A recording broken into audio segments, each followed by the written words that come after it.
Hallelujah.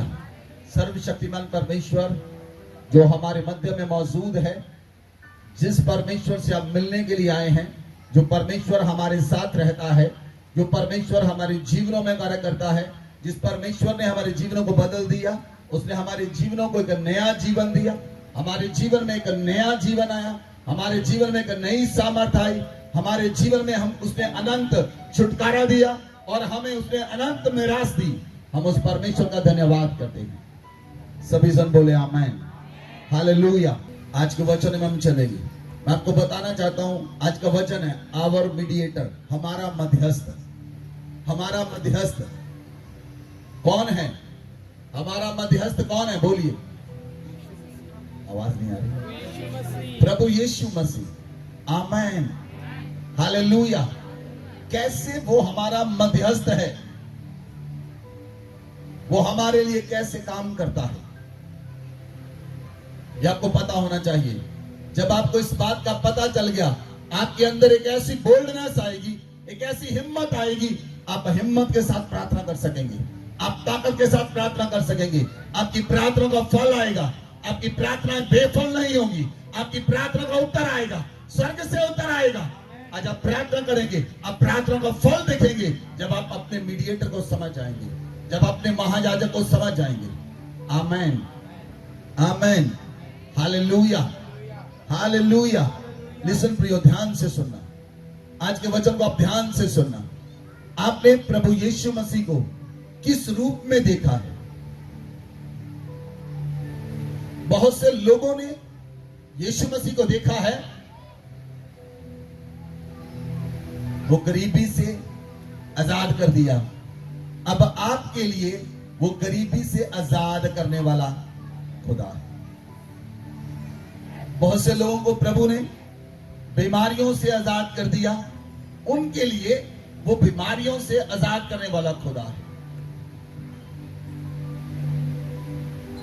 बहुत से लोगों को प्रभु ने केसों से आजाद कर दिया, उनके लिए वो केसों से आजाद करने वाला खुदा है। लिसन प्रियो,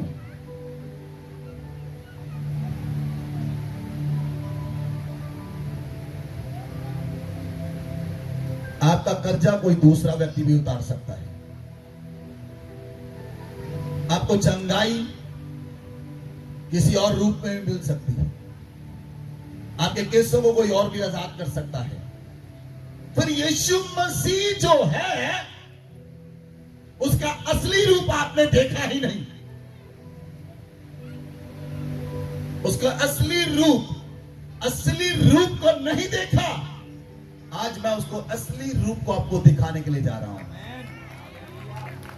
पवित्र आत्मा हमारी सहायता करे, पवित्र आत्मा हमारी सहायता करे, आप उसके असली रूप को देखने पाए। वो यीशु मसीह कौन है?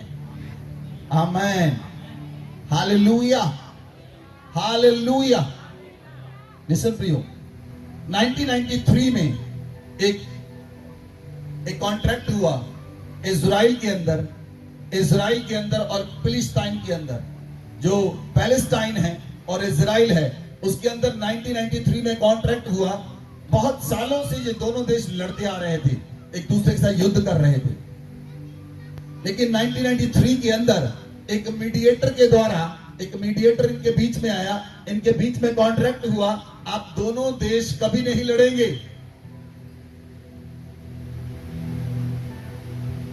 आप दोनों देश कभी नहीं लड़ेंगे, और उनके बीच में संधि कर दी गई।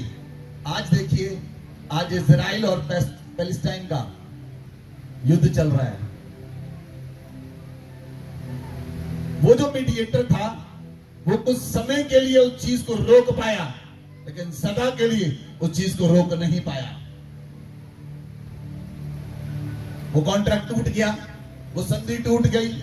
आज फिर इजराइल और पैलेस्टाइन का युद्ध चल रहा है। Hallelujah, hallelujah. अगर हम एक वचन को पढ़ें, नीति अय्यूब की पुस्तक, बहुत ही सामर्थी वचन है, बहुत ही जबरदस्त वचन है।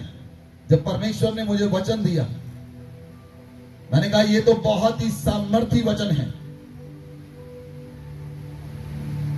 क्या कोई ऐसा मनुष्य है, क्या कोई धरती पर ऐसा मनुष्य है जो परमेश्वर के सामने जाकर आपका मुकदमा लड़ सके? क्या कोई धरती पर ऐसा मनुष्य है जब आप परमेश्वर के सामने जाएंगे वो आपका मुकदमा लड़ सके? और अय्यूब कहता है मैंने ऐसा कोई मनुष्य पाया ही नहीं।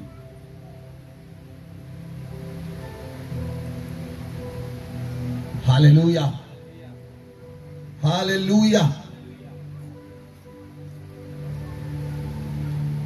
जब परमेश्वर ने देखा धरती पर पाप बढ़ गया, परमेश्वर ने देखा धरती पर बुराई बढ़ गई, परमेश्वर ने देखा धरती पर मनुष्य पाप में चले गए, मनुष्य मनुष्य से और औरत औरत से व्यभिचार में चले गए, और परमेश्वर ने एक व्यक्ति को देखा, नूह, जो धर्मी पाया गया। परमेश्वर ने उससे बात की, नूह एक जहाज बना, नूह ने एक जहाज बनाया, और नूह 100 साल तक परमेश्वर की आज्ञा को मानता रहा। नूह ने जहाज बनाया और नूह ने पूरे उन लोगों को प्रचार किया, परमेश्वर पृथ्वी के ऊपर जल प्रलय लेकर आने वाला है, परमेश्वर मनुष्यों को मार देगा, आपके पाप बढ़ गए हैं। लेकिन किसी ने भी उसके प्रचार की ओर ध्यान नहीं दिया। नूह केवल धर्मी होने के कारण, नूह केवल अपने आप को, अपनी पत्नी और अपने परिवार को बचा पाया। नूह केवल अपने परिवार को बचा पाया, लेकिन मानव जाति को बचाने के लिए एक ऐसा व्यक्ति चाहिए जो मनुष्यों और परमेश्वर के बीच में वाद विवाद कर सके। मानव जाति के लिए एक ऐसा व्यक्ति चाहिए जो मनुष्यों में और परमेश्वर के बीच में उनका मुकदमा लड़ सके।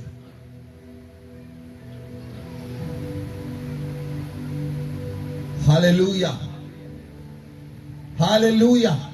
इसलिए पवित्र वचन में लिखा है, इब्रानियों की पुस्तक 9 अध्याय उसकी 15 आयत को पढ़ें, वचन को देखें। इब्रानियों की पुस्तक 9 अध्याय उसकी 15 आयत में लिखा है, इसी कारण वह नई वाचा का मध्यस्थ है। इसी कारण यीशु मसीह नई वाचा का मध्यस्थ है, ताकि उसकी मृत्यु के द्वारा जो पहली वाचा के समय के अपराधों से छुटकारा पाने के लिए हुई है, भुलाए हुए लोग पवित्र के प्रतिज्ञा के अनुसार अनंत मिरास को प्राप्त करें। Hallelujah, hallelujah. मैं आपको बहुत से वचनों के द्वारा आपको समझाऊंगा, बहुत से वचनों के द्वारा आप समझ पाएंगे। पवित्र वचन में लिखा है कि यीशु मसीह नई वाचा का मध्यस्थ है, वो नई वाचा का मीडिएटर है। उसकी मृत्यु के द्वारा, यीशु मसीह की मृत्यु के द्वारा जो पहली वाचा के समय में अपराधों से छुटकारा पाने के लिए की गई है, भुलाए हुए लोगों के लिए, भुलाए हुए लोगों के लिए वो प्रतिज्ञा के अनुसार अनंत मिरास को प्राप्त करें। आमेन, आमेन। ये वचन आपको ऐसे ही समझ नहीं आएगा, ये वचन बहुत गहरा है, इस वचन के अंदर बहुत गहराई है। लेकिन इस वचन को जो मैंने अभी बोला, आप इस वचन को वचन के पूरे सेशन के अंत में समझ पाएंगे। इस वचन को आप अंत में समझ पाएंगे जिस वचन से मैं शुरू कर रहा हूं। हालेलुया। पवित्र वचन में लिखा है, पहला शमूएल 2 अध्याय उसकी 25 आयत में लिखा है, परमेश्वर का वचन कहता है, क्या कोई ऐसा मनुष्य है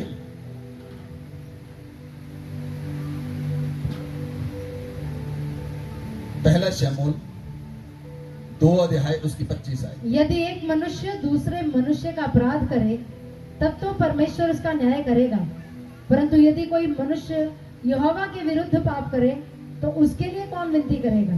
हालेलुया, हालेलुया।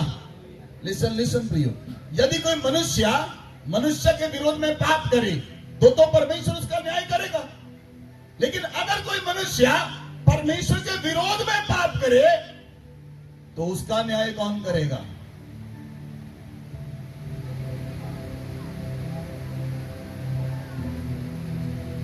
Hallelujah, hallelujah. उसके लिए विनती कौन करेगा? उसके लिए प्रार्थना कौन करेगा? जितने लोग, लिसन, सुनिए, जो आप मनुष्यों के विरोध में पाप करते हैं, उसका न्याय तो परमेश्वर करेगा, वो आपके पापों को माफ करेगा। लेकिन जो पाप आप परमेश्वर के विरोध में कर रहे हैं, उनके लिए विनती कौन करेगा? बाइबल में लिखा है मनुष्य के सभी अपराध माफ कर दिए जाएंगे, लेकिन एक अपराध को छोड़कर उनके अपराध माफ नहीं किए जाएंगे। वो अपराध कौन सा है? वो अपराध है पवित्र आत्मा की निंदा। वो अपराध है पवित्र आत्मा की निंदा और पवित्र आत्मा से भरे हुए मनुष्य की निंदा। वो अपराध क्षमा न किया जाएगा, ना तो इस लोक में ना उस लोक में। वो अपराध क्षमा न किया जाएगा। इसलिए पवित्र वचन में लिखा है मनुष्य तो मनुष्य के विरोध में अपराध करने के बाद धरती के कानून के अनुसार मुकदमे के द्वारा बच जाता है, लेकिन जो अपराध मनुष्य परमेश्वर के विरोध में करते हैं, उनके लिए उनका बचाव कैसे होगा? कौन व्यक्ति उनका बचाव करेगा? कौन व्यक्ति उन्हें बचाएगा? परमेश्वर के हाथों से, परमेश्वर के क्रोध से, परमेश्वर के क्रोध की ज्वाला से उन्हें कौन बचाएगा? हालेलुया। इसलिए वचन में लिखा है, रोमियो 8 अध्याय की 34 आयत में लिखा है, मसीह ही है जो मर गया और मुर्दों में से जी उठा और परमेश्वर के दाहिने हाथ जाकर बैठ गया। और आज मसीह हम मेरे लिए और आपके लिए और सारी मनुष्य जाति के लिए आज भी वो विनती कर रहा है ताकि मनुष्य छुड़ाए जाए, ताकि मनुष्य छुड़ाए जाए, ताकि मनुष्य आजाद हो जाए। बोले आमेन, बोले आमेन, हालेलुया। इसलिए इब्रानिया 7:25 में लिखा है, इसलिए हम उसके द्वारा परमेश्वर के पास आते हैं जो हमारा पूरा उद्धार कर सकता है और हमारे लिए विनती करने के लिए यीशु मसीह सर्वदा के लिए जीवित है।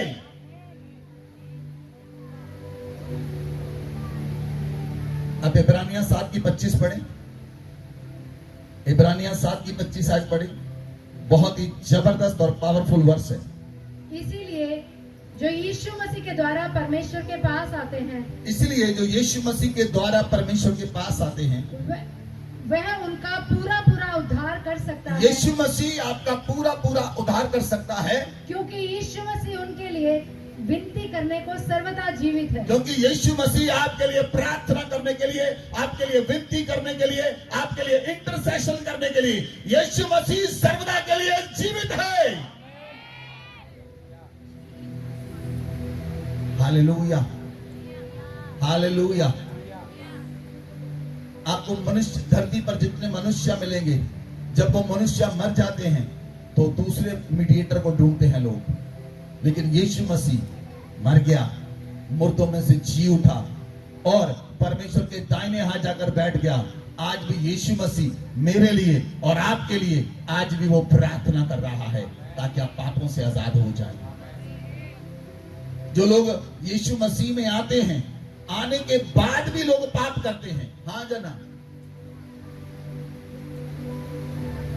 क्या कोई ऐसा मनुष्य है जिसने यीशु मसीह के आने में बाद भी कोई पाप नहीं किया? कोई नहीं है। वो आपके लिए आज भी प्रार्थना कर रहा है, आज भी आपके लिए इंटरसेशन कर रहा है ताकि वो आपका पूरा उद्धार कर सके। बोले आमेन, बोले आमेन, हालेलुया। इसलिए यीशु मसीह ने अपने आप को देह में प्रकट करने के बाद यीशु मसीह ने अपने आप को इतना दीन किया, यीशु मसीह ने अपने आप को इतना दीन किया, वो इतना आज्ञाकारी रहा। हाँ, उसने मौत को भी सह लिया। यीशु मसीह ने मौत को, मृत्यु को सह लिया और वो आज्ञाकारी रहा, मृत्यु तक आज्ञाकारी रहा, मौत तक आज्ञाकारी रहा। हालेलुया। बहुत से लोग हैं संसार में जो मृत्यु आए वो लोगों का त्याग कर देते हैं। मृत्यु आए बहुत से लोगों का त्याग कर देते हैं। वो अपने अपनी चीजों का त्याग कर देते हैं, अपने गुरुओं का त्याग कर देते हैं, हर एक चीज का त्याग कर देते हैं। कहते हैं जब मैं ही मर गया तो मुझे क्या मिलेगा, इसलिए मुझे नहीं चाहिए। लेकिन यीशु मसीह अपने पिता के साथ इतना वफादार रहा, इतना आज्ञाकारी रहा। हाँ, उसने मृत्यु क्रूस की मृत्यु भी सह ली, तब भी वो आज्ञाकारी रहा, तब भी वो आज्ञाकारी रहा। बोले आमेन, बोले आमेन, हालेलुया। इसलिए बाइबल में लिखा है, पवित्र वचन में लिखा है, इब्रानिया 2 अध्याय उसकी 14 आयत में लिखा है, 14 की दूसरी बी पार्ट में, ताकि मृत्यु के द्वारा उसे मृत्यु पर शक्ति मिली कि वो शैतान को निकम्मा कर दे। बोले आमेन, ऊंची आवाज में बोले कलीसिया आमेन। वो इतना आज्ञाकारी रहा, वो इतना आज्ञाकारी रहा, उसने मृत्यु, हाँ, क्रूस की मृत्यु भी सह ली। और वचन में लिखा है मृत्यु के द्वारा उसे मृत्यु पर शक्ति मिली।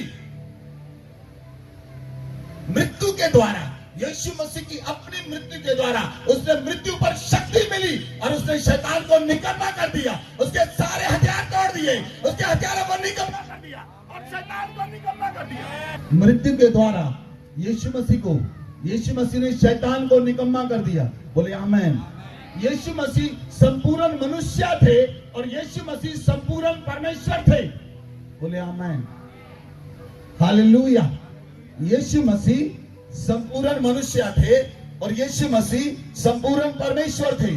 केवल यीशु मसीह ही कह सकता है, केवल संसार में यीशु मसीह ही कह सकता है कि मनुष्य कैसे हैं और परमेश्वर कैसा है, क्योंकि वो मनुष्य बनकर आया और परमेश्वर के स्वर्ग से होकर आया, परमेश्वर से मिलकर आया, परमेश्वर के द्वारा आया, परमेश्वर के द्वारा आया, पवित्र आत्मा की छाया के द्वारा आया।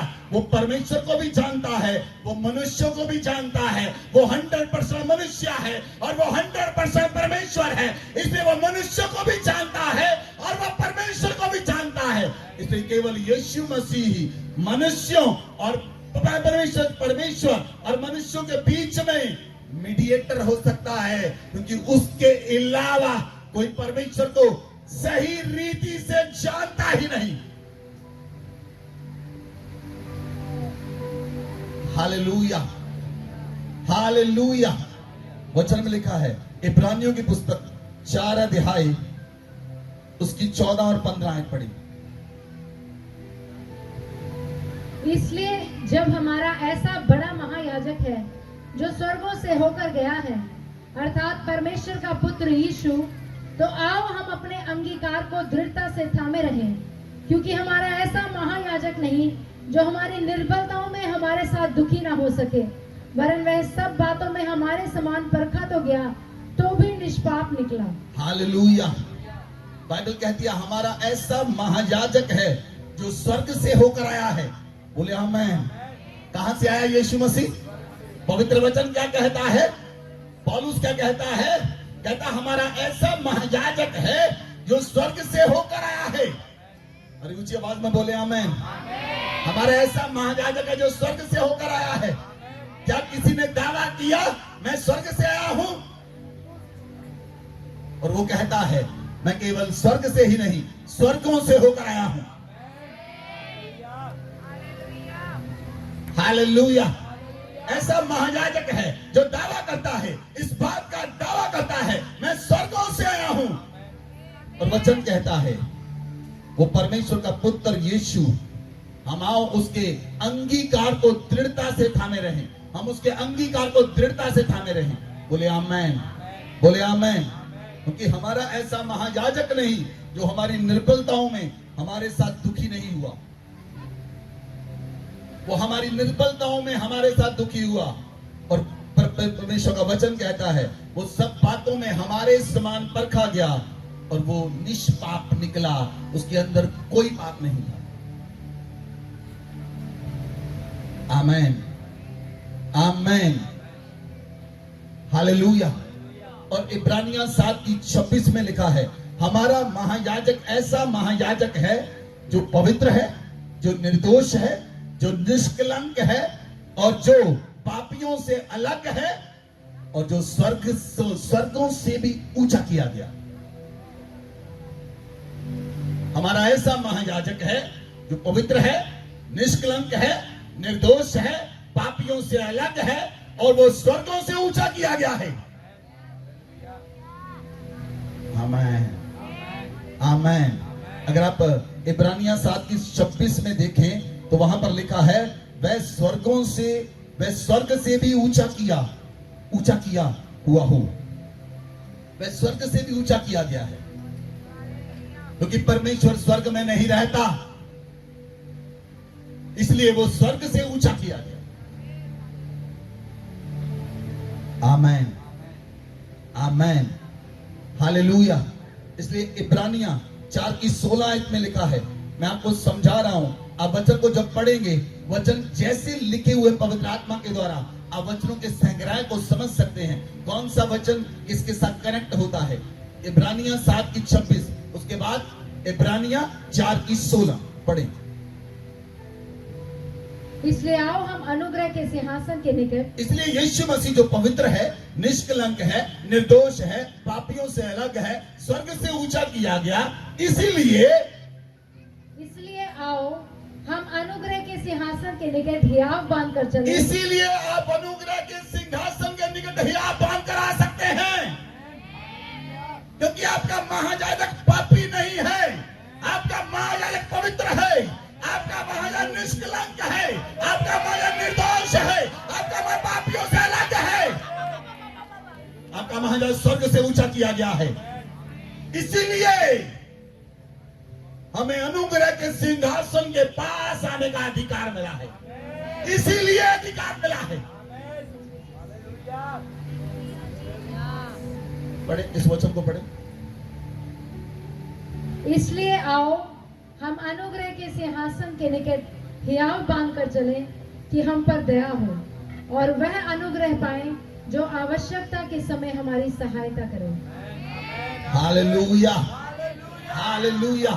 इसीलिए क्योंकि हमारा महायाजक पवित्र है, इसीलिए हमारा महायाजक ने मृत्यु, क्रूस की मृत्यु भी सह ली, इसीलिए हमारा महायाजक ऊंचा किया गया, क्योंकि वो स्वर्ग से होकर आया, वो स्वर्ग से होकर आया, वो स्वर्ग से ऊंचा किया गया, वो पवित्र, निर्दोष और निष्कलंक होकर रहा।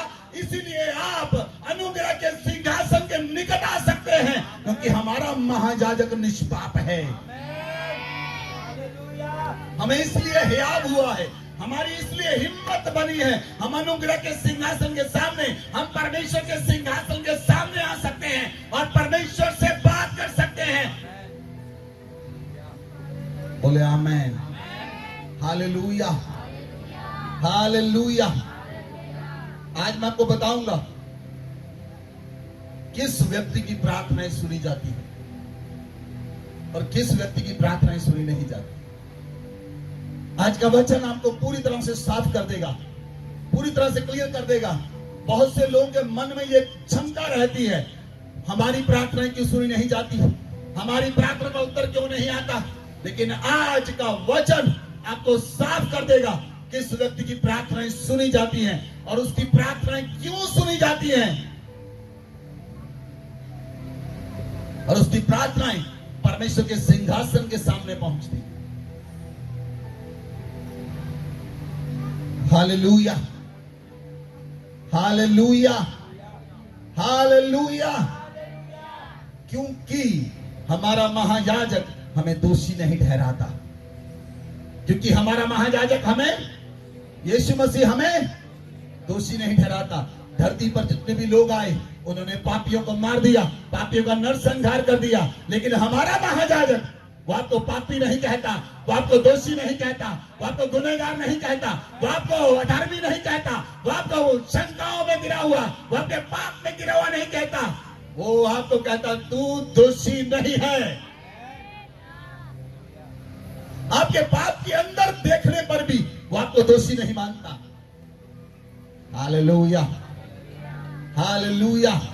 जब सदूकी और फरीसी यीशु मसीह पर दोष ढूंढने के लिए वो एक व्यभिचारण औरत को लेकर आए। जब वो व्यभिचारण औरत को लेकर आए, उन्होंने यीशु मसीह के सामने रखकर गिरा दिया। उन्होंने कहा, यीशु, हमारी व्यवस्था में लिखा है, हे गुरु, हमारी व्यवस्था ये कहती है, अगर कोई स्त्री व्यभिचार करते हुए पकड़ी जाए, ये व्यभिचार करते हुए पकड़ी गई, इन द वेरी एक्ट, ये व्यभिचार करते हुए पकड़ी गई है, इसलिए हमारी व्यवस्था में लिखा है इसे पत्थर मार के मार दिया जाए। अब तू क्या कहता है?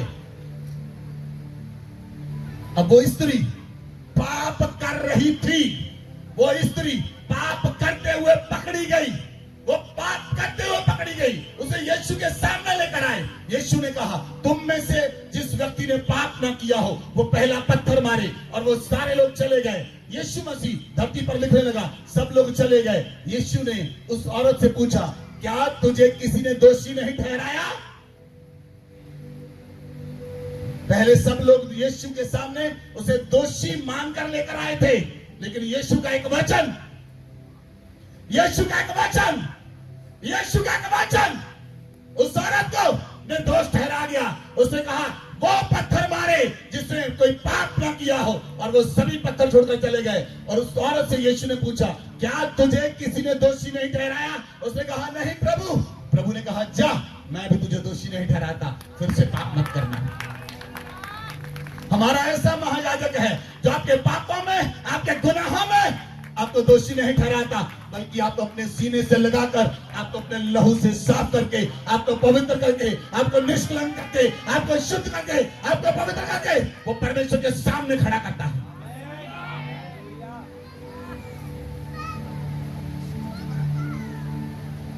Hallelujah, hallelujah. इसलिए पवित्र वचन कहता है, पहला तीमुथियुस 2 अध्याय उसकी 5 और 6 आयत पढ़े। पहला तीमुथियुस।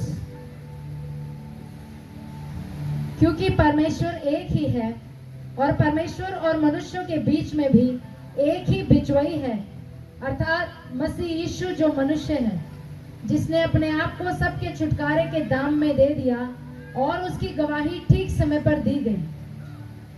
आगे बढ़े।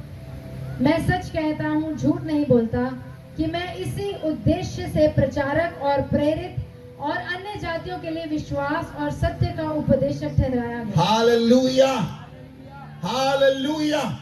लिसन प्रियो, मैं सत्य का उपदेशक हूँ, मैं सत्य की गवाही देता हूँ, मैं सत्य की गवाही देने के लिए यहाँ पर खड़ा हूँ। और परमेश्वर का पवित्र वचन कहता है कि यीशु मसीह परमेश्वर एक ही है, और परमेश्वर के बीच में एक ही मध्यस्थ है, जिसका नाम यीशु मसीह है। और जो मनुष्यों में प्रकट हुआ, वो मनुष्य बनकर उसने सबके छुटकारे के लिए, यीशु मसीह ने सबके छुटकारे के लिए अपने आप को मूल्य के रूप में दे दिया।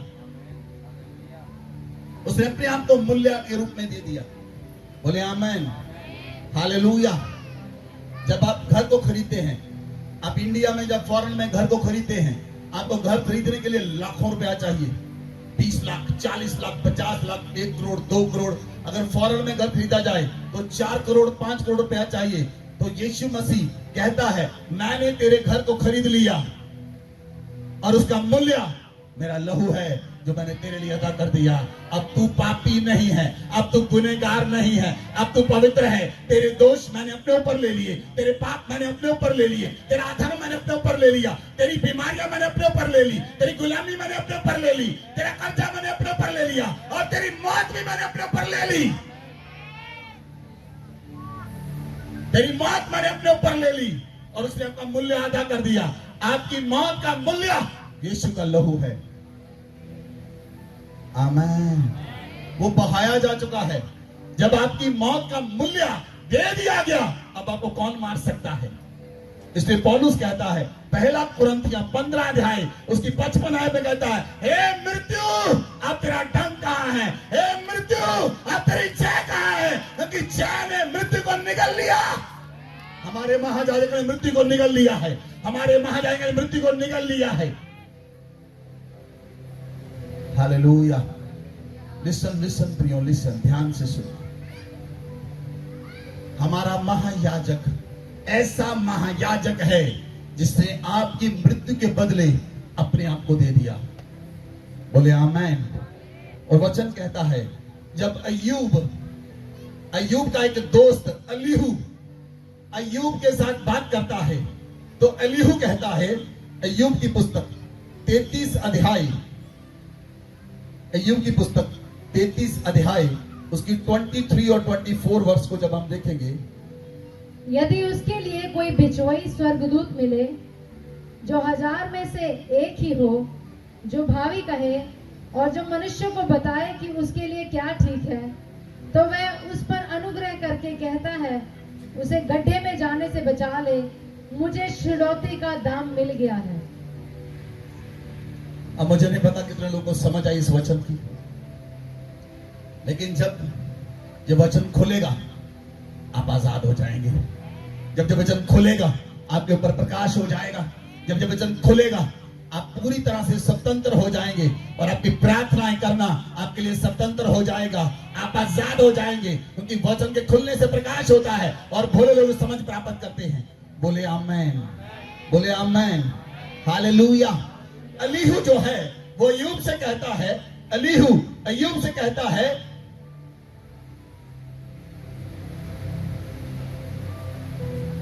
क्या अय्यूब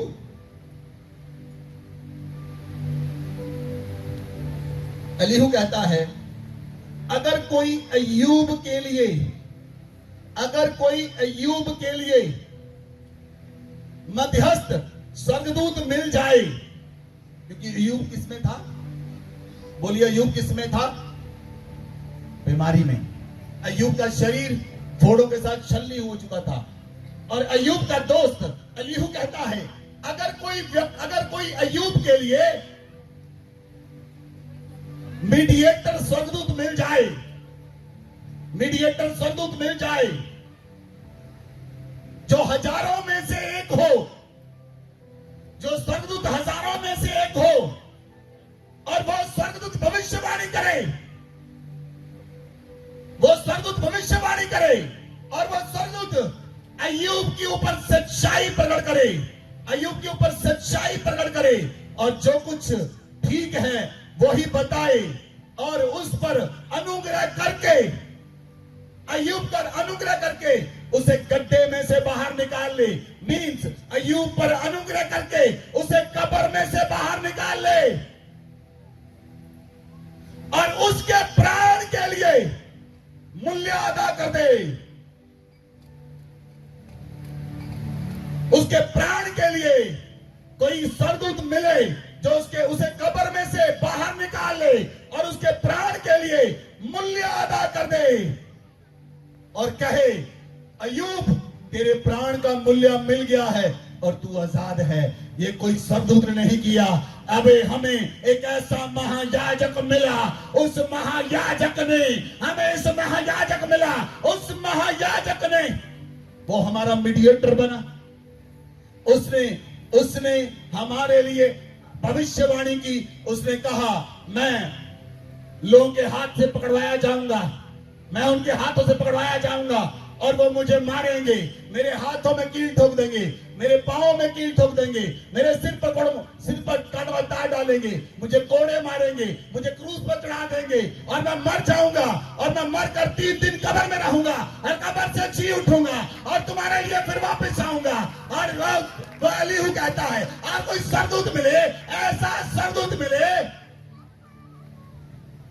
जो अय्यूब के लिए भविष्यवाणी करे और उसको सच्चाई बताए और उसे कब्र में से बाहर निकाले और कब्र में से बाहर निकालकर कहे, तुम्हारे लिए प्राण का मूल्य अदा कर दिया है, अब तुम्हारे प्राण के बदले मेरा प्राण जाएगा। ये किसी स्वर्गदूत ने नहीं, यीशु मसीह ने मेरे और आपके लिए किया है। मेरे और आपके लिए यीशु मसीह ने अपने प्राण का मूल्य अदा कर दिया, अपने प्राण को दे दिया और यीशु मसीह ने आपको कब्र से बाहर कर दिया, आपको कब्र से बाहर निकाल लिया और वो खुद कब्र में चला गया।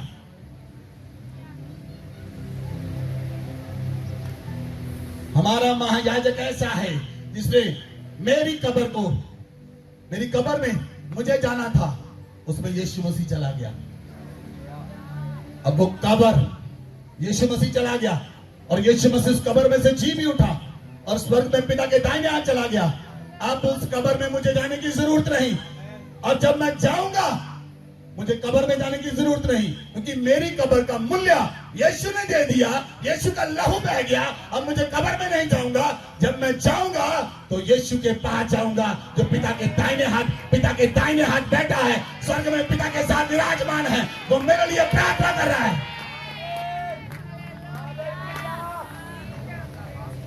लिसन प्रियो, जब मैं जाऊंगा, मैं कब्र में नहीं जाऊंगा, मैं अपने पिता की ग्लोरी में जाऊंगा।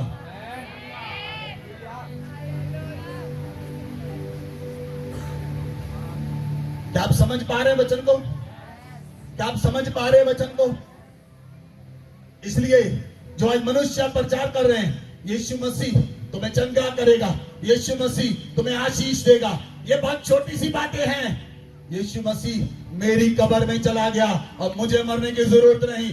आपकी कब्र के अंदर यीशु है और आप अब नहीं मरेंगे, अब ग्लोरी में उठाए जाएंगे।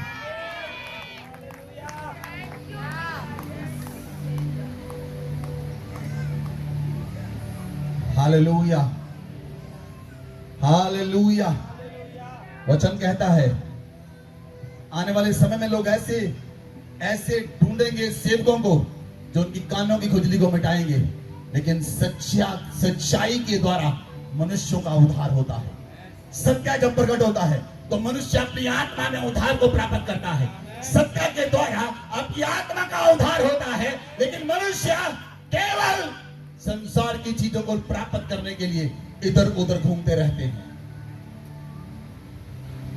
प्रियो, यदि आप संसार की वस्तु को पाने के लिए घूमते हैं, इधर उधर घूमते हैं, आप संसार की वस्तु तो पा लेंगे, लेकिन अपना प्राण गवा लेंगे।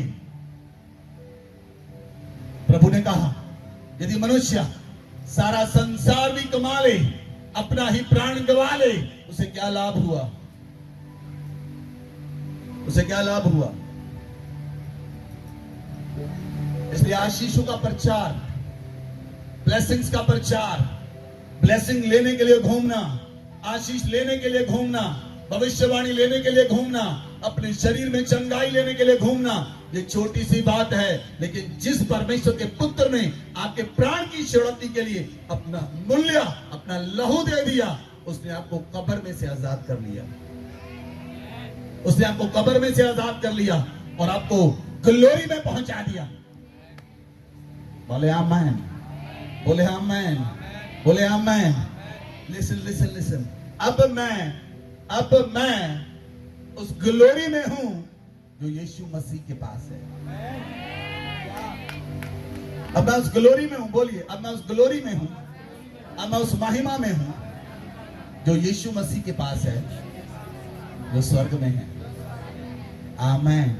आई एम ग्लोरीफाइड, बोलिए I am glorified, I am glorified, I am glorified, I am godified. मैंने कहा आई एम ग्लोरीफाइड और आई एम गॉडिफाइड। गॉडिफाइड मीन्स मैं पूरी तरह से परमेश्वर के द्वारा कवर किया गया हूं, और वो कवर जो है अदन वाटिका में परमेश्वर ने आदम और हवा को मेमने के लहू में कवर, जो मैं कवर हुआ हूं वो यीशु के लहू में कवर हुआ हूं। आई एम ग्लोरीफाइड और आई एम गॉडिफाइड।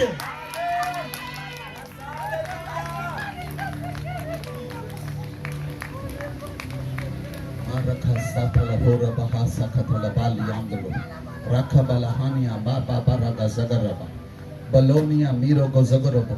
इसलिए प्रियो, स्वर्गदूत उसने कहा, अलीहू ने कहा, मैं दोबारा उस वचन को कहता हूं, अलीहू ने कहा अय्यूब के लिए कोई ऐसा स्वर्गदूत मिले, अय्यूब के लिए ऐसा कोई स्वर्गदूत, मीडिएटर स्वर्गदूत मिले जो अय्यूब के लिए भविष्यवाणी करे और अय्यूब के ऊपर सच्चाई को प्रकट करे और अय्यूब से कहे कि अय्यूब, मैंने तुझे कब्र से बाहर निकाल लिया, वो अय्यूब को कब्र से बचा ले और उसके बदले में मूल्य अदा कर दे।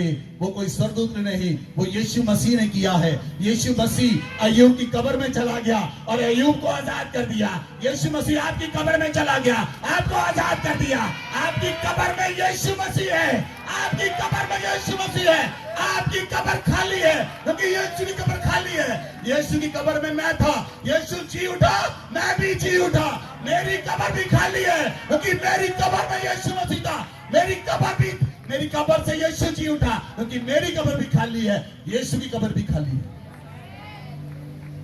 मुझे नहीं पता आपको कितना समझ आ रहा है, लेकिन जो समझ आ रहा है वो मैं बता रहा हूं। जैसे यीशु मसीह महिमा में पहुंच गया, हम भी महिमा में पहुंच चुके हैं। यीशु मसीह ने ये आपके लिए किया है। जिस महिमा में वो पहुंच गया, उसी महिमा में मैं और आप पहुंच चुके हैं। इसलिए प्रियो, आपको प्रार्थनाओं में ढूंढने के लिए किसी व्यक्ति की जरूरत नहीं। हमारा मध्यस्थ यीशु मसीह है, जो मेरे लिए और आपके लिए आज भी पिता के दाहिने हाथ बढ़कर प्रार्थना कर रहा है, इंटरसेशन कर रहा है।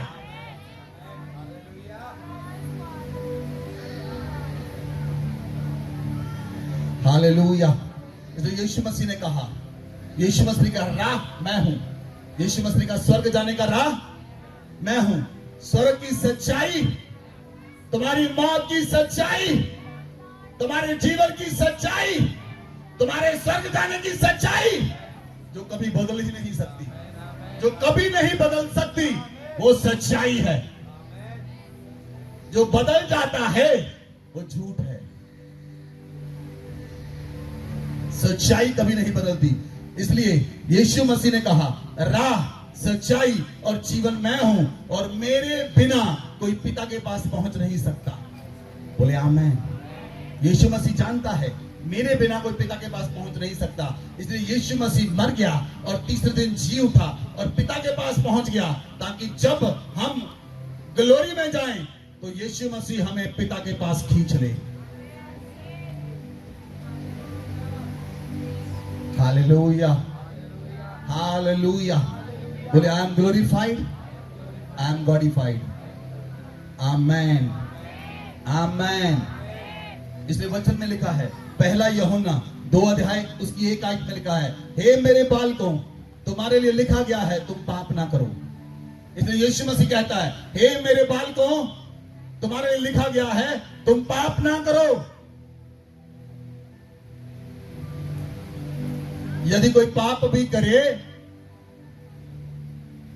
तो स्वर्ग में पिता के पास हमारा एक महायाजक है, जो आपका सहायक है, और वो आज भी आपके लिए प्रार्थना कर रहा है।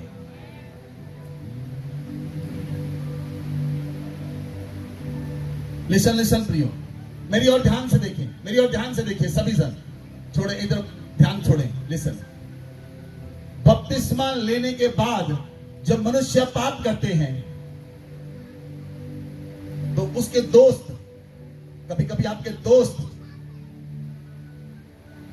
और आपके परिवार के लोग आपको छोड़ देते हैं। जब आप बपतिस्मा लेने के बाद पाप करते हैं तो आपके दोस्त और आपके परिवार के लोग आपको छोड़ देते हैं, क्योंकि वो कहते हैं ये व्यक्ति बपतिस्मा लेने के बाद पाप कर रहा है। लेकिन वचन कहता है, जो मनुष्य पाप करते हैं उसके घर के लोग, परिवार उसे छोड़ देता है, लेकिन यीशु मसीह उसे नहीं छोड़ता, क्योंकि वो उसके पापों को शुद्ध करने के लिए उसका लहू बहाया गया, और वो पवित्र है, वो सामर्थी है, वो निष्कलंक है, वो निष्कलंक है। इसलिए वो उसके पापों को फिर से साफ करने की ताकत रखता है, और वो आज भी उसके लिए सहाय का काम कर रहा है, आज भी उसके लिए सहाय का काम करता है। इसीलिए कहता है यूहन्ना, हे मेरे बालकों, तुम पाप ना करो, क्योंकि आप पाप करेंगे, आप पाप करेंगे, आपको संसार से इफेक्ट मिलेगा। आप पाप करेंगे, संसार के लोग आपको तुच्छ जानेंगे। लेकिन यदि आप पवित्र होंगे, आप संसार के लोगों को छुड़ाएंगे, लेकिन आप दूसरों को भी छुड़ा सकते हैं। जब आप पवित्र होंगे, आप दूसरों को छुड़ाएंगे। लेकिन अगर आप पाप करने के, बपतिस्मा लेने के बाद पाप करेंगे, आप केवल अपने आप को बचा पाएंगे, जैसे नूह बचा पाया। कितने लोगों को समझ आई ये बात?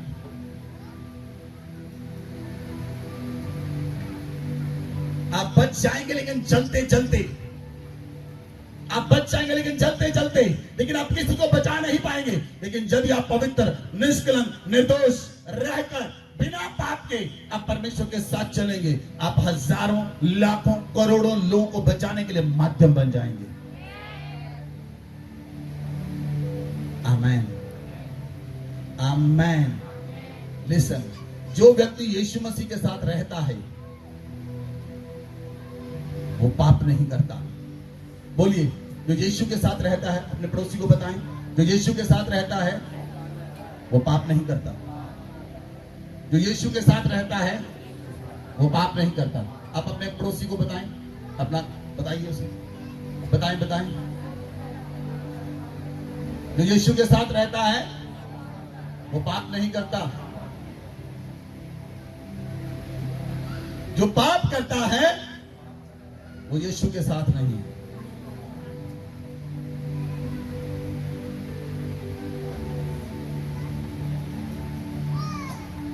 जो यीशु के साथ रहता है, बोलिए बोलिए, अपना जोड़ा बनाए, बोलिए, जो यीशु के साथ रहता है वो चुगली नहीं करता।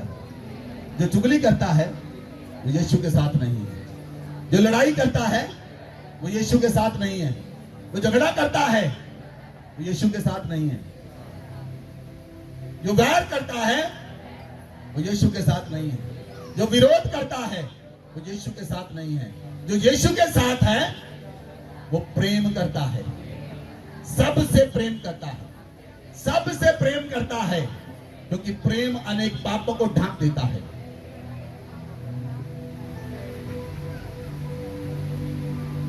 Hallelujah, hallelujah, hallelujah. इसलिए परमेश्वर का पवित्र वचन कहता है कि हमारे लिए स्वर्ग में एक सहायक है, अर्थात यीशु मसीह, जो आज भी मेरे लिए और आपके लिए इंटरसेशन कर रहा है, मेरे लिए और आपके लिए निवेदन कर रहा है। बोले आमेन, बोले आमेन। लिसन प्रियो, जब शैतान आपको टेम्पटेशन देता है, जब शैतान का प्रलोभन आता है, तो शैतान के प्रलोभन से जब आपको शैतान किसी बात का लालच देता है और उसके लालच के कारण कई मसीही लोग अपने आप को परमेश्वर की संगति से बाहर ले जाते हैं। जब शैतान किसी बात का लालच देता है तो बहुत से लोग जो हैं वो अपने आप को परमेश्वर की संगति से बाहर ले जाते हैं। वो परमेश्वर की संगति से बाहर हो गए। अगर शैतान ने आपको लालच दिया, ये चीज है, तू चोरी कर ले, और जब आप अपने घर में, अपने ऑफिस में, अपने बिजनेस में चोरी करने लगे, तो आप परमेश्वर की उपस्थिति से बाहर चले गए। अब आपके ऊपर परमेश्वर की सुरक्षा नहीं रही, अब आपके घर में परमेश्वर की सुरक्षा नहीं रही। तो फिर उसके बाद शैतान जैसे अय्यूब के पास आया, वो आपके पास आता है। और जब लोग परमेश्वर की ग्लोरी से, परमेश्वर के पिता की महिमा से बाहर जाते हैं, उन लोगों के ऊपर समस्याएं आती हैं, उन लोगों पर प्रॉब्लम आती है, उनके घर में समस्याएं बढ़नी शुरू होती हैं, एक्सीडेंट शुरू होते हैं, बीमारियां शुरू होती हैं, समस्याएं शुरू होती हैं, क्योंकि शैतान उनके घर में तांडव करता है। क्यों? वो पिता की महिमा से बाहर है। छोटा सा लालच मसीही लोगों के लिए उनके घर में तबाही का कारण बनता है, क्योंकि वो लोग परमेश्वर की महिमा से बाहर हो गए। इसीलिए फिर आपको एक ऐसे मीडिएटर की जरूरत पड़ती है जो आपको फिर से परमेश्वर के पास लेकर आए। फिर आपको एक ऐसे सहायक की जरूरत पड़ती है जो फिर से आपको परमेश्वर के पास लेकर आए, क्योंकि फिर व्यक्ति के पास परमेश्वर के पास जाने का हयाव नहीं रहता। Hallelujah, hallelujah. लिसन प्रियो, अब ध्यान से सुनना। इब्रानियां 10 अध्याय उसकी 19 आयत निकाल कर रखिए। आप इस वचन को निकालें, इब्रानियां 10 अध्याय उसकी 19 आयत। लिसन, यीशु मसीह में, तब देखिए, यीशु मसीह पापियों का पक्ष नहीं लेता। ध्यान से सुनना जो मैं बोल रहा हूं, मैंने कहा ध्यान से सुनना। तीसरी बार कहता हूं, ध्यान से सुनना। यीशु मसीह पापियों का पक्ष नहीं लेता।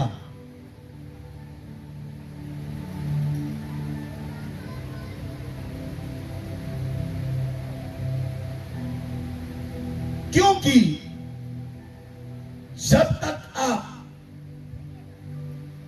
जब तक आप अपने आप को समर्पित नहीं करते। वचन पढ़ें, आप इस वचन को पढ़ें, फिर मैं इस वचन को एलैबोरेट करता हूं।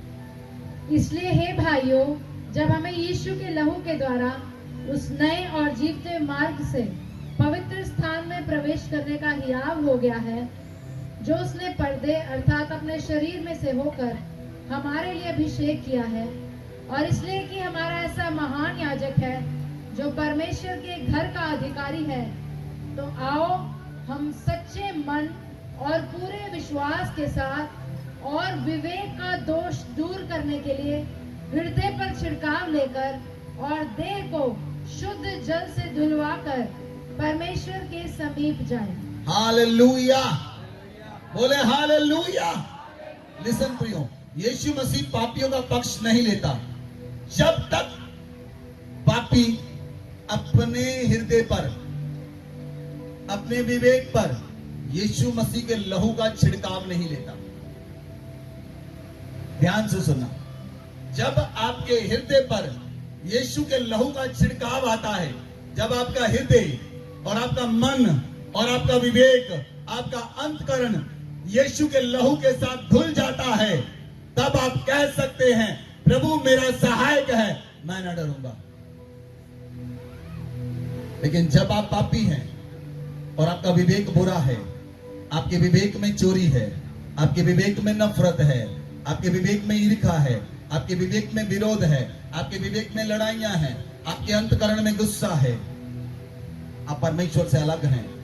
लेकिन यीशु, जब आप अपने हृदय को यीशु के लहू के साथ धो लेते हैं, अपने विवेक के ऊपर यीशु का लहू लगाते हैं, आपके विवेक के ऊपर यीशु का लहू लग जाता है, तब आपके अंदर एक हियाव आता है, तब आपके अंदर एक हियाव आता है। आप हियाव के साथ परमेश्वर के सामने आते हैं और परमेश्वर के सामने आकर आप परमेश्वर से प्रार्थना करते हैं।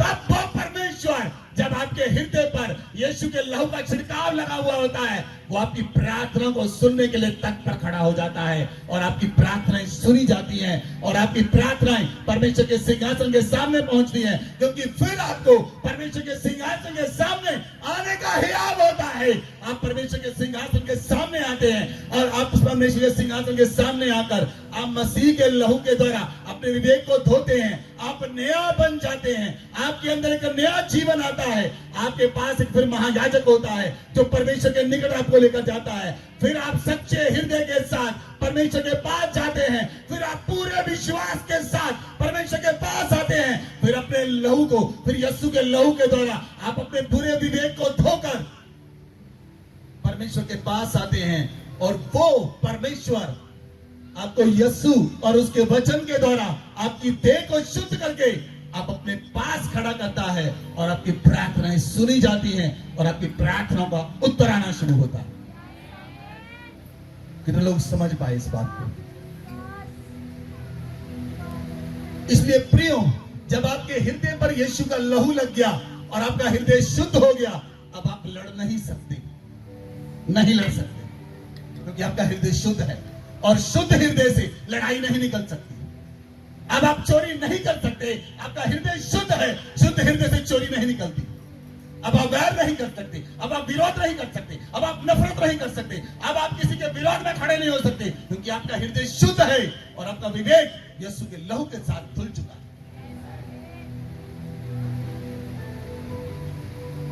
Hallelujah, hallelujah. लेकिन अगर आप भी लड़ाई करते हैं, ये बुरा है, ये अच्छा नहीं, ये अच्छा नहीं, वो अच्छा नहीं, इसका मतलब कोई अच्छा नहीं, अच्छा है नहीं की बात नहीं है, आपका विवेक अभी भी बुरा है। जब सदूकी और फरीसी प्रभु के पास है, उन्होंने कहा, प्रभु तेरे चेले बिना हाथ धोए खाना खाते हैं। प्रभु ने कहा, खाना खाना मनुष्य को शुद्ध नहीं करता, जो कुछ मनुष्य के मन से निकलता है वो उसे अशुद्ध करता है। जो कुछ मनुष्य के मन से निकलता है वो उसे अशुद्ध करता है। बुरे बुरे विचार, व्यभिचार, लड़ाई, ईर्ष्या, वैर, विरोध, नफरत वो मनुष्य को अशुद्ध करती है। इसलिए जब मनुष्य अशुद्ध होता है, जब उसके मन से बुरे विचार निकलते हैं, और मती कहता है 5 अध्याय मती 5 की 8 में लिखा है, जिनके मन शुद्ध हैं वो परमेश्वर को देखेंगे, वो परमेश्वर की ग्लोरी में जाएंगे, वो परमेश्वर को देखेंगे, क्योंकि उनका मन यीशु के लहू के द्वारा शुद्ध हो चुका है। और जिनका मन यीशु के लहू के द्वारा शुद्ध है, उनकी प्रार्थनाएं परमेश्वर के सिंहासन के सामने पहुंचती हैं, क्योंकि उन्हें परमेश्वर के सिंहासन के सामने आने का हियाव होता है।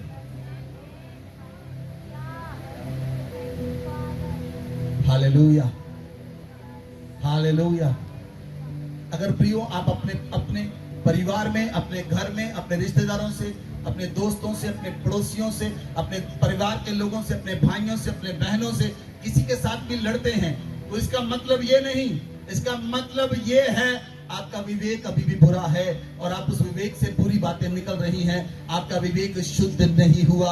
आपको अपने हृदय पर, अपने विवेक पर यीशु के लहू को छिड़कने की जरूरत है, ताकि आपका विवेक शुद्ध हो जाए, आपका मन शुद्ध हो जाए, आप जीते परमेश्वर की सेवा करें।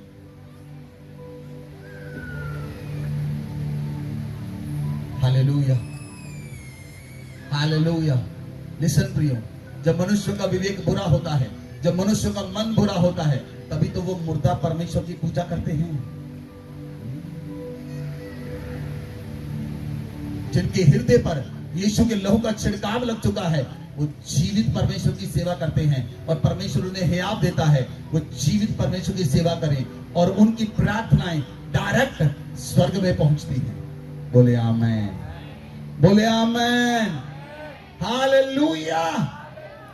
इसलिए इब्रानियां 4 की 16 में लिखा है, पढ़े इब्रानियां 4 अध्याय उसकी 16 आयत को पढ़े। हमने पहले भी पढ़ा था।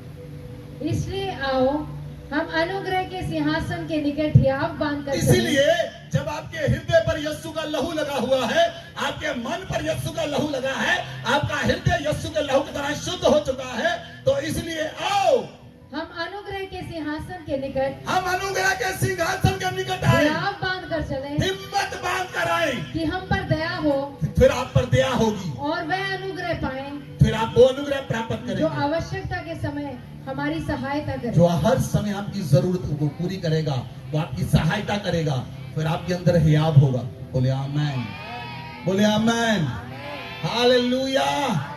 लिसन लिसन प्रियो, जब आपके अंदर हियाव आता है, लिसन, आप अपने प्रेयर रूम में जब जाते हैं, जब आप अपने प्रेयर रूम में जाते हैं, आप एक बिल्ली के मानिंद जाते हैं, लेकिन जब परमेश्वर आपसे बात करता है, आप शेर के मानिंद बाहर आते हैं। अपने प्रेयर रूम से शेर के मानिंद बाहर आते हैं, एक ताकतवर के रूप में बाहर आते हैं, क्योंकि जो निडर हैं वो शेरों के समान गूंजते हैं। जो निडर हैं, जिनके अंदर हिम्मत है, जिनके हृदय पर यीशु का लहू लगा हुआ है, वो शेरों के समान गूंजते हैं, शेरों के समान गूंजते हैं, शेरों के समान दहाड़ते हैं। उनका हृदय शुद्ध हो चुका है, उनका मन शुद्ध हो चुका है, उनकी प्रार्थनाएं परमेश्वर के सिंहासन के सामने पहुंचती हैं। उन्हें हियाव होता है, मैं परमेश्वर से मिलकर, परमेश्वर से बात करके अपने कक्ष से, अपने प्रेयर रूम से बाहर निकला।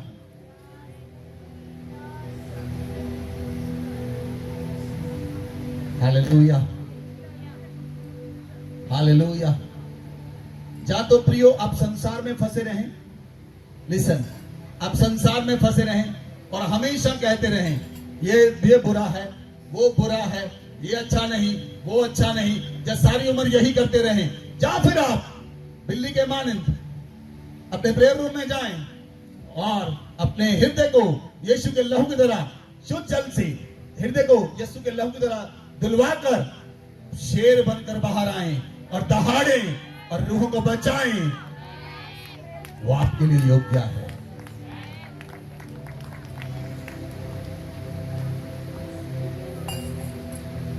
Hallelujah, hallelujah, hallelujah.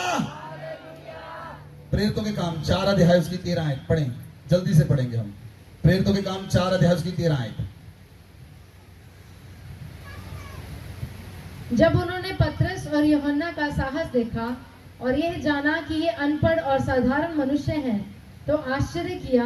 फिर उनको पहचाना कि ये यीशु के साथ रहे हैं। Hallelujah, hallelujah, hallelujah.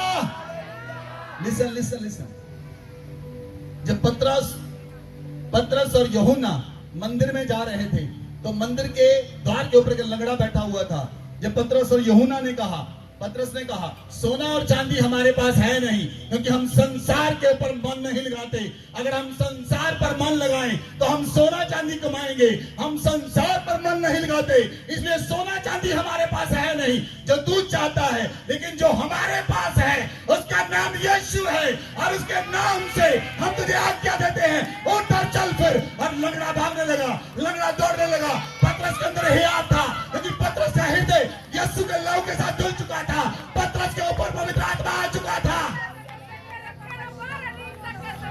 इसलिए जब उन्होंने पकड़ लिया और पकड़कर वो लेकर गए, और पकड़कर लेकर गए महासभा में लेकर गए, उन्होंने देखा ये कौन है। उन्होंने देखा ये कौन है। पहला देखा ये तो अनपढ़ लोग है, पहला देखा ये तो अनपढ़ लोग है। फिर देखा ये प्रचार कैसे करते दुनिया को, अनपढ़ लोग कैसे प्रचार कर रहे हैं। फिर उन्होंने देखा ये तो साधारण लोग हैं, ये तो अनपढ़ लोग हैं। फिर उन्होंने देखा, ध्यान से देखा, तो उन्होंने क्या देखा? जब उन्होंने उनको पहचाना, उन्होंने अचंभा किया, ये यीशु के साथ रहे हैं, ये यीशु के साथ रहे हैं, ये यीशु के साथ रहे हैं, ये यीशु के साथ रहे हैं, ये यीशु के साथ रहे हैं, ये यीशु के साथ रहे हैं। और जो यीशु के साथ रहते हैं वो चमत्कार पर चमत्कार करते हैं, क्योंकि उनके अंदर हियाव होता है। वो शेरों के समान निडर होते हैं, उनके अंदर परमेश्वर से मिलने का हियाव होता है और अधिकार होता है। वो परमेश्वर की ग्लोरी में रहते हैं, वो ग्लोरीफाइड है और गॉडिफाइड है। वो परमेश्वर की महिमा में है, वो यीशु के लहू में छिपे हुए हैं। उनके ऊपर यीशु का लहू लगा है, वो सामर्थ में है, वो अधिकार में है, वो ताकत में है, वो बल में है। उनकी परमेश्वर की प्रार्थना को सुनता है, उनके मन शुद्ध है, वो परमेश्वर को देख कर रो जाते हैं।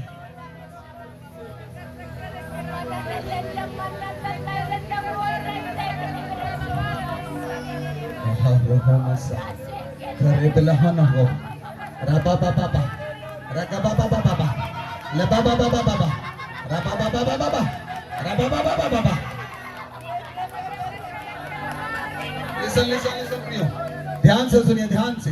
प्रेरितों के काम 4 अध्याय उसकी 29 आयतें पढ़े। प्रेरितों के काम 4 अध्याय उसकी 29, 30 और 31 आयत पढ़े। अब हे प्रभु उनकी धमकियों को देख। अब पतरस और यूहन्ना और याकूब प्रार्थना करते हैं, कहते हे प्रभु। अब उनके अंदर हियाव है, उनका हृदय शुद्ध है, उनका विवेक शुद्ध है। वो यीशु के लहू से धुल चुके हैं, वो पवित्र आत्मा से भर चुके हैं, और वो प्रार्थना करते हैं, हे प्रभु इनकी धमकियों को देख और अपने दासों को यह वरदान दे, अपने दासों को वरदान दे, तेरा वचन हियाव के साथ सुनाए।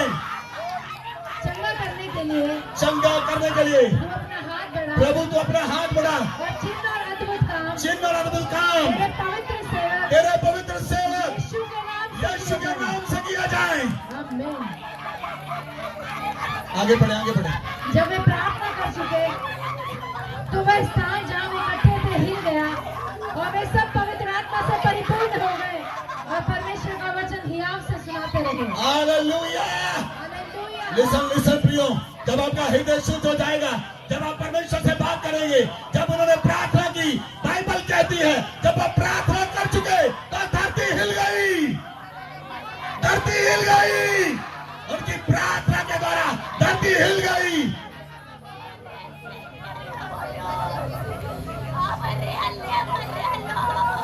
वो पवित्र आत्मा से परिपूर्ण हो गए। जब वो प्रार्थना कर चुके, वो स्थान जहां पर इकट्ठे थे हिल गया, वो पवित्र आत्मा से परिपूर्ण हो गए, और हियाव के साथ, बोल्डनेस के साथ, ताकत के साथ, बल के साथ, दिलेरी के साथ वो परमेश्वर का वचन सुनाने लगे। आमीन। इसलिए पौलुस कहता है, जब प्रभु मेरा सहायक है तो मैं नहीं डरूंगा। डरते कौन हैं? जिनके हृदय में पाप है। डरता कौन नहीं? जिसका हृदय यीशु के लहू के आज शुद्ध हो चुका है। वो कहेगा मैं नहीं डरूंगा, प्रभु मेरा सहायक है, मनुष्य मेरा क्या बिगाड़ सकता है।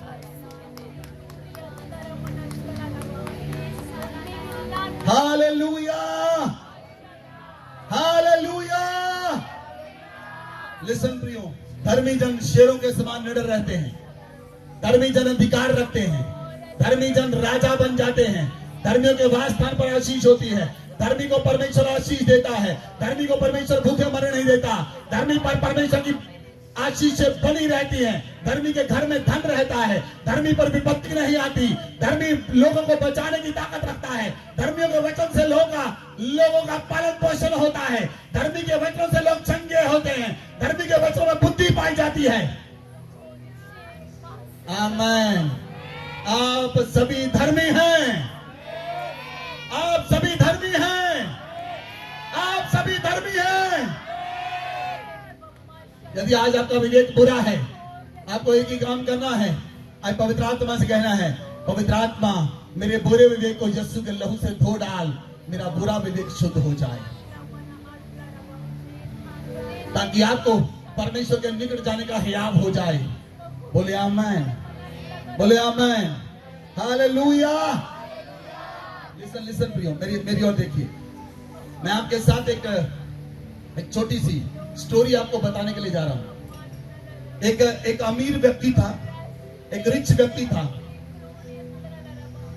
वो एक कलाकार था, वो पेंटिंग बनाने वाला व्यक्ति था, और उसकी पेंटिंग हजारों में नहीं लाखों में बिकती थी। उसकी पेंटिंग लाखों में और करोड़ों में उसकी पेंटिंग बिकती थी।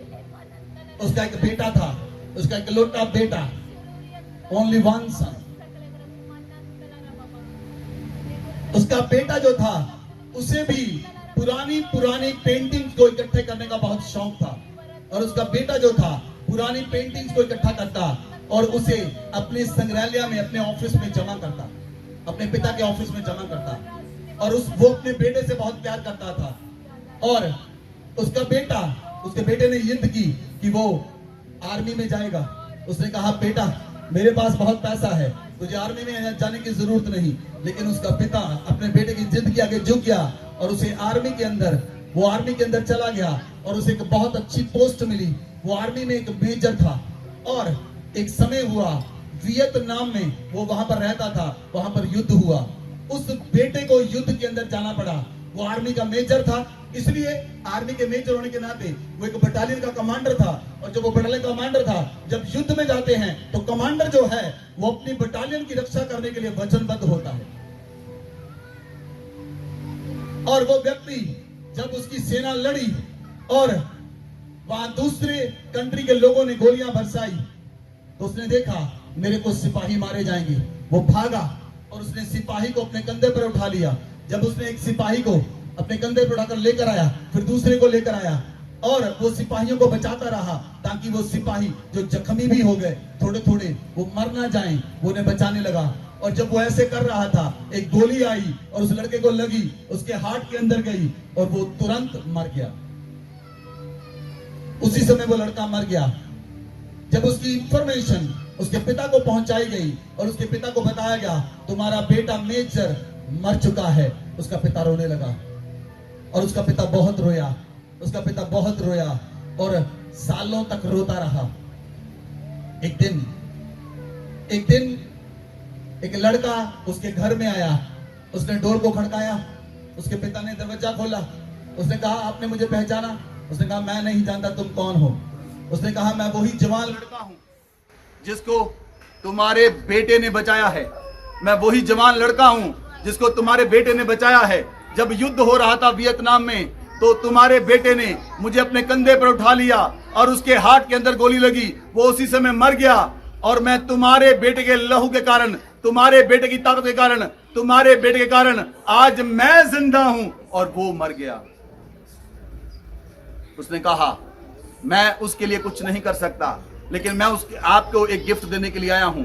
और उस जवान लड़के ने एक गिफ्ट दिया। जब उसके पिता ने गिफ्ट को देखा और उस गिफ्ट को खोला, उस लड़के के अंदर, उस जवान लड़के ने उसके बेटे की फोटो बनाई थी, उसके बेटे की पेंटिंग के साथ फोटो बनाई थी।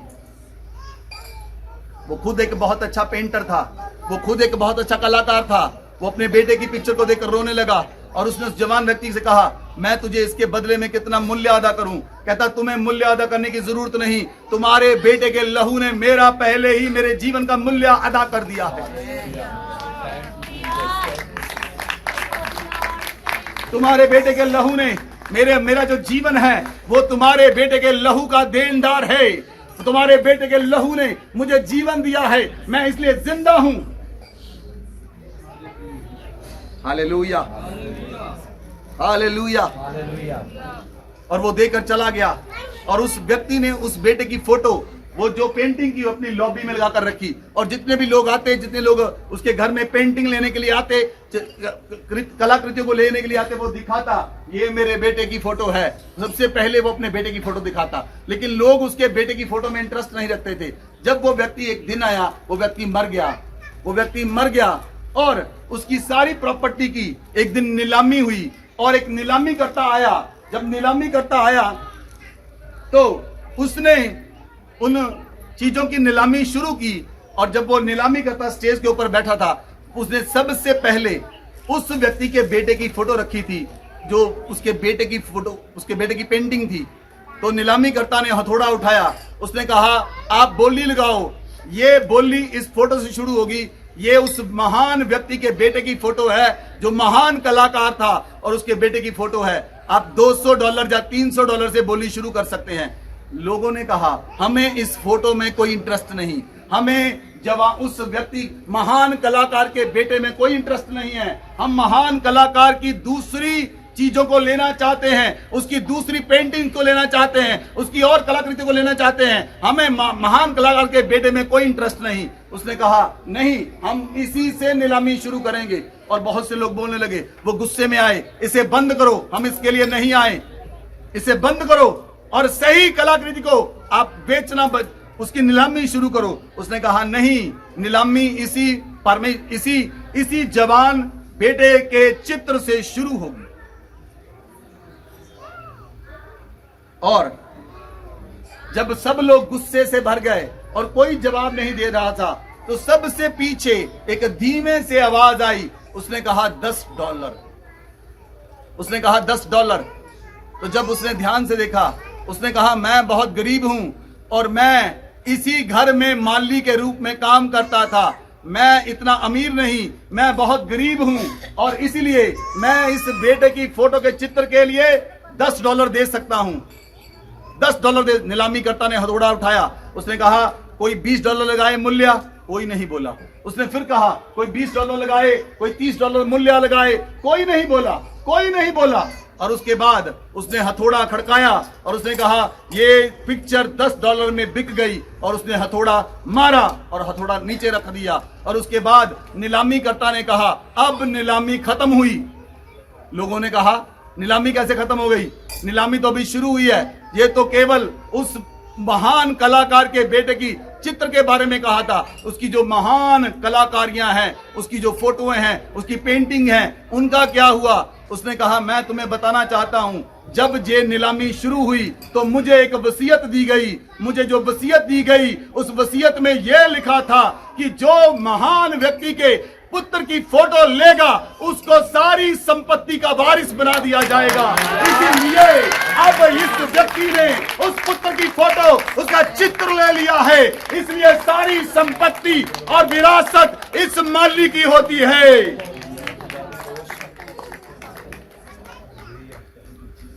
इसलिए अनुग्रह के सिंहासन के सामने परमेश्वर कहता है, कौन मेरे पुत्र को लेगा? पुत्र, पुत्र, पुत्र, पुत्र, पुत्र।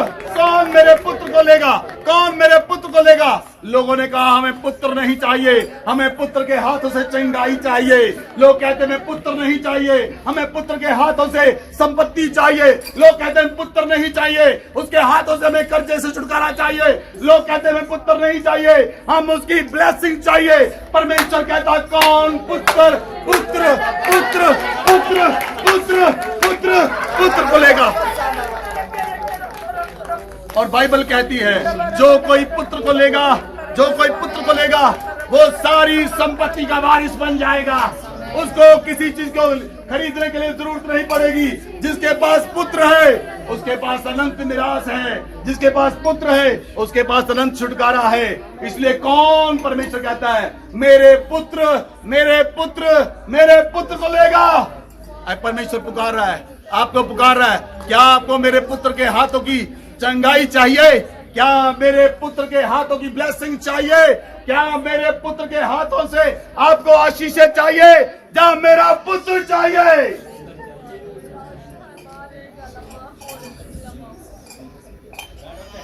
क्या मेरा पुत्र चाहिए? आज कौन परमेश्वर के पुत्र को मांगता है? कौन परमेश्वर के पुत्र को मांगता है? इब्रानिया 9 अध्याय की 15 आयत को पढ़ें। परमेश्वर के पवित्र वचन में लिखा है, इब्रानिया 9 अध्याय की 15 आयत में लिखा है, इस कारण वह नई वाचा का मध्यस्थ है। इस कारण वह नई वाचा का मध्यस्थ है, ताकि उसकी मृत्यु के द्वारा जो पहली वाचा के समूह में अपराधों से छुटकारा पाने के लिए की हुई थी, बुलाए हुए लोग, उसकी राज्य में बुलाए हुए लोग प्रतिज्ञा के अनुसार अनंत विरास के अनंत मिरास के वारिस होंगे, अनंत मिरास को प्राप्त करेंगे। जितने लोग उस नीलामी में बुलाए गए थे उनमें से कोई भी वारिस नहीं बना, लेकिन जिसने पुत्र को ले लिया वो व्यक्ति वारिस बन गया। चाहे वो गरीब भी था, लेकिन वो व्यक्ति उस महान कलाकार की सारी संपत्ति का वारिस बन गया। जो पुत्र को लेगा वो स्वर्ग का वारिस होगा। जो पुत्र को लेगा वो अनंत मिरास को पाएगा। जो पुत्र को लेगा वो अनंत जीवन को पाएगा। जो पुत्र को लेगा वो अनंत छुटकारा पाएगा। जो पुत्र को लेगा वो धरती के पापों से, धरती के गुनाहों से आजाद हो जाएगा। जो पुत्र को लेगा वो मृत्यु से आजाद हो जाएगा। जो पुत्र को लेगा वो सारे बंधनों से, मौत की गुलामी से, पाप के बोझ से आजाद हो जाएगा। इसलिए प्रियो, आज पूरा संसार पुत्र के हाथों की ओर देखता है, लेकिन किसी को पुत्र नहीं चाहिए, किसी को पुत्र नहीं चाहिए। इसलिए लोग जहां वहां दौड़े भागे फिरते हैं। यदि किसी के पास पुत्र है उसके पास परमेश्वर की विरासत है, उसके पास विरासत है। और जिसके पास विरासत होती है वो इधर उधर नहीं भागता, उसे भागने की जरूरत नहीं पड़ती, क्योंकि जो विरासत का मालिक होता है वो अपने घर में बैठता है।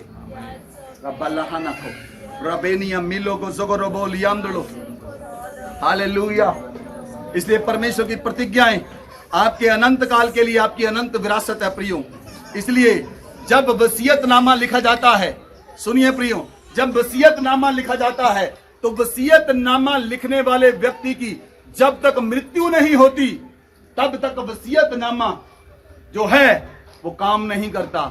जब वसीयत करने वाले व्यक्ति की मृत्यु हो जाती है तो वसीयतनामा जो है वो उस व्यक्ति के लिए काम करता है।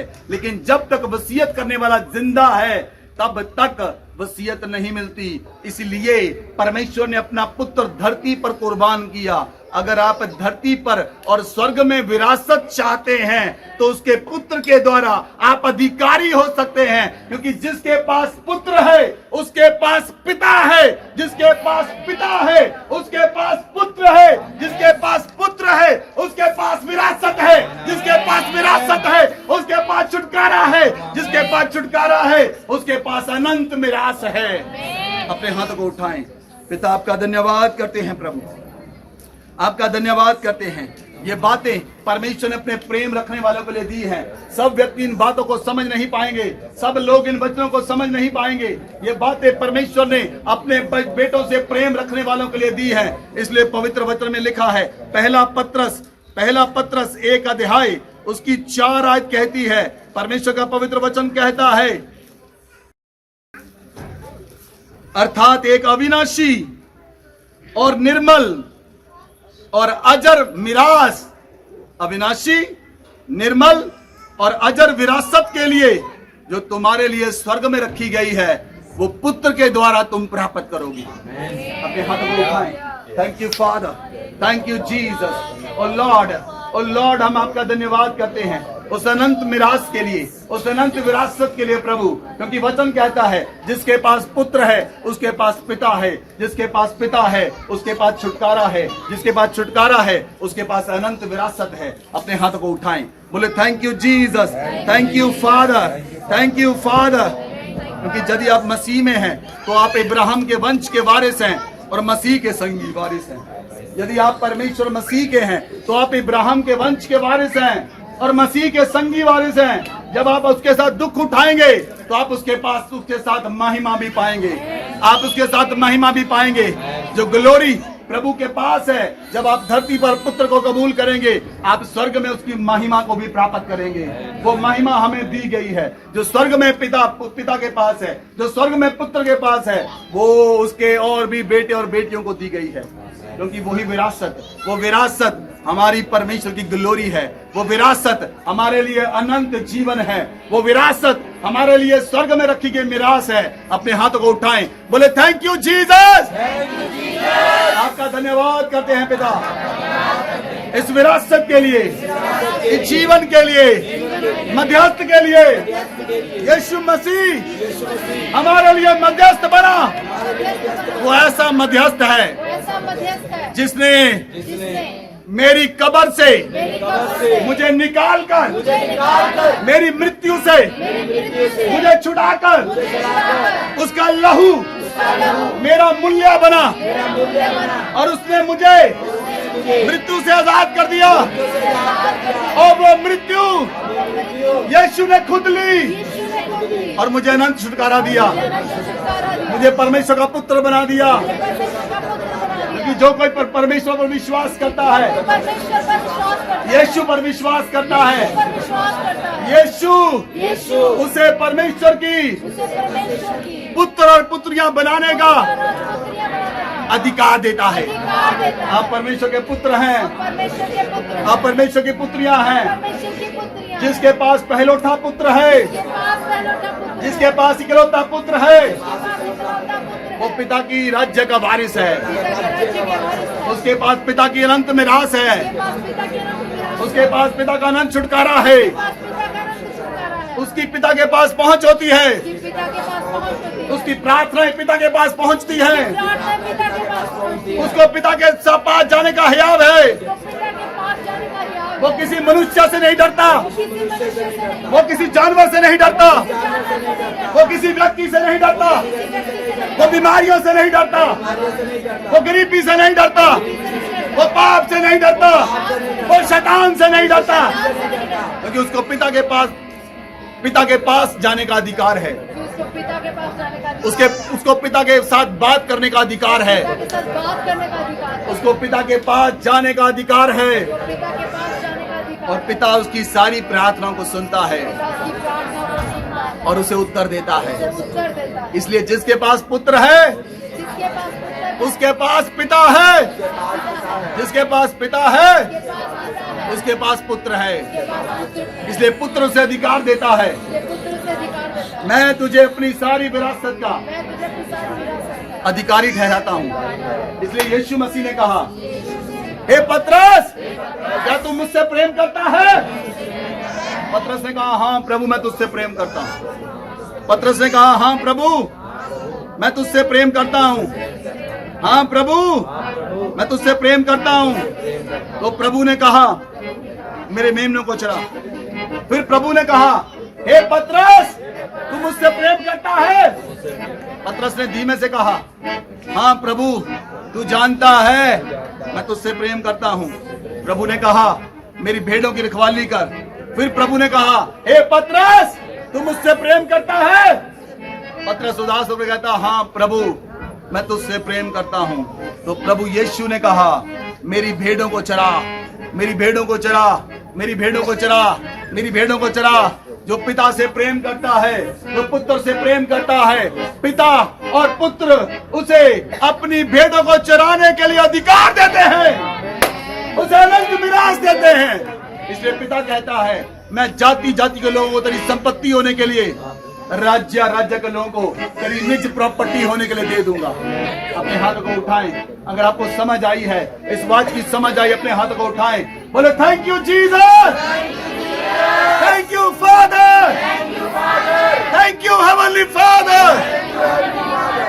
धन्यवाद करते हैं आज के दिन के लिए, आज के समय के लिए। प्रभु आप बड़ी दया करें, आप अपने बच्चों पर अधिकार लें। Thank you Jesus, thank you Jesus, thank you Jesus. सभी जन अपने पांव पर खड़े हो जाएं, अपने हाथ को उठाएं और धन्यवाद करें। बोले प्रभु हम आपका धन्यवाद करते हैं, इन वचनों के लिए आपका धन्यवाद करते हैं, इन वायदों के लिए आपका धन्यवाद करते हैं।